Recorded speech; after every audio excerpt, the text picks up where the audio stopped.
උපදේශකයෙක් මුණ ගැහෙන්න යන එක්තරා බිරිඳක් එයාගේ ප්‍රශ්නය මනෝ උපදේශකවරයාට පවසා සිටිනවා. එයා කියනවා එයාගේ ස්වාමි පුරුෂයා සමග එයාට තියෙන්නේ එකම එක ප්‍රශ්නයක් පමණයි කියලා. මනෝ උපදේශකයා විමසා සිටිනවා මොකක්ද ඒ ප්‍රශ්නේ? එයා කියනවා මගේ ස්වාමි පුරුෂයා එයාගේ මිතුරන් හා මිතුරියන් සමග සහ මගේ මිතුරන් හා මිතුරියන් සමග මගේ හොඳ කියනවා. මම ඊටාම හොඳ බිරිඳක් බව ප්‍රකාශ කරනවා. මම එයාගේ වැඩ කර දෙන බව, මම එයාට ආදරේ බව, මම වගේ කෙනෙක් කොහෙන්වත් සොයාගත නොහැකි බව ඔහු එයාගේ මිතුරන්ටයි මගේ මිතුරන්ටයි හැමෝටම කියනවා. මනෝපදේශකයා විමසනවා ඉතින් මොකක්ද ඔයාගේ ප්‍රශ්නේ?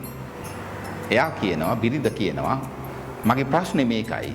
මගේ ස්වාමි පුරුෂයා ඒ දේවල් කවදාවත් මට කියන්නේ නෑනේ කියලා.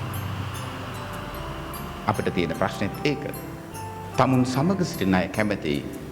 තමුන් සමග සිටින අය ඒ අයව අගය කරනවට.